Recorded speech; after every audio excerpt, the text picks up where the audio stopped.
Hello everyone, my name is Roya, and today I'm coming to you with a review of Uprooted by Naomi Novik. This is about a girl named Agnieszka who lives in a village where every 10 years a girl from the village is chosen by this wizard called the Dragon, and he's called the Dragon because he's basically one of the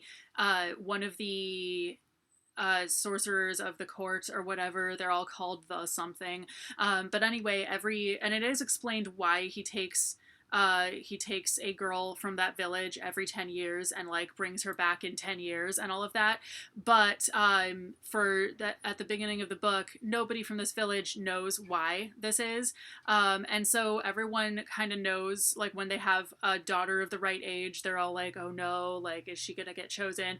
But they can always kind of tell too. And so our main character Agnieszka thinks that her best friend is going to be the one who's chosen because she's the most beautiful, brave, smart, nice, like everything basically. Like, she's clearly the special girl in the village who everyone thinks that the dragon is going to choose. But instead, he chooses Agnieszka, and nobody anticipated that because she does not appear to be, special in any way. She's just kind of like messy. Her clothes are always torn up for like no reason, all kinds of stuff.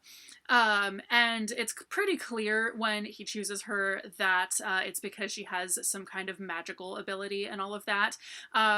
And basically, this is a book that it didn't really occur to me to read when it first came out. This came out like a good 7 or 8 years ago, something like that. I think it was like 2015, I want to say.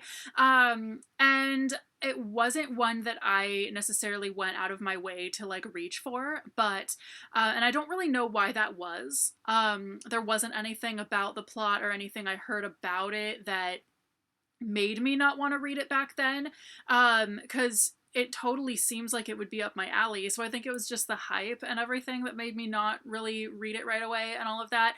But recently I decided to read it because my sibling was listening to the audiobook. I think they were only in the first few chapters, like, before chapter 5 even, so it was still the beginning of the book, so I wasn't really missing a ton. And it was so good. I was really like invested and everything. And so I thought, okay, I've got to check this out from the library immediately, basically. And so while the book started out really well, I felt like it quickly fell off of that by the halfway point and got really draggy, and then by the end I felt like there wasn't much to it. There wasn't enough. So there were some good ideas in it.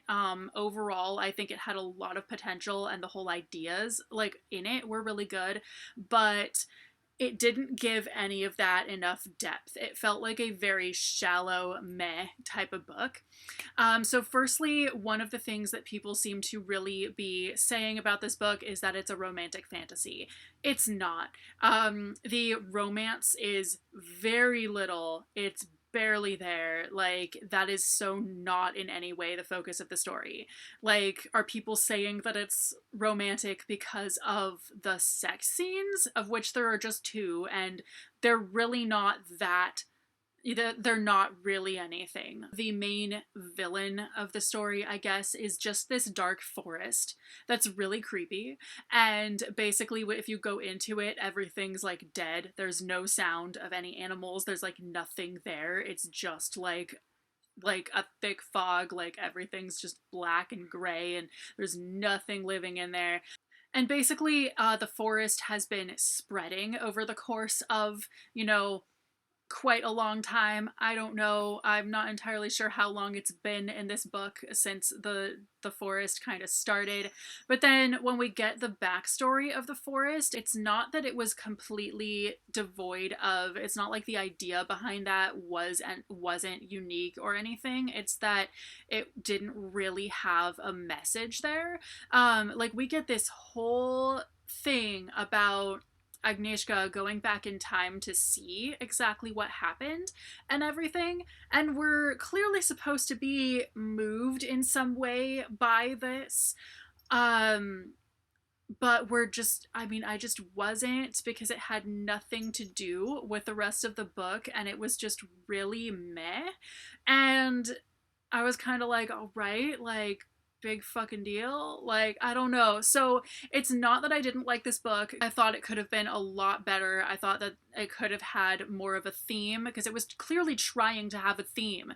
The title, Uprooted, the book did all tie into that Uprooted theme. However, it just did not do it enough for there to be a moral of the story or a message or anything, because it was clearly trying to do something. It was trying to be clever about it, and I just didn't get that, unfortunately. I felt like there was something missing. So overall, not a bad book. The middle portion of the book does really drag. There is a good several chapters where the two main characters are separated from each other, where they're just off doing completely separate things, and so the dynamic between the two is like not there for several chapters, and we just get a bunch of characters who don't have that amount of depth to them at all. And so I was kind of like, okay, can we get back to our main story, please? And all of that.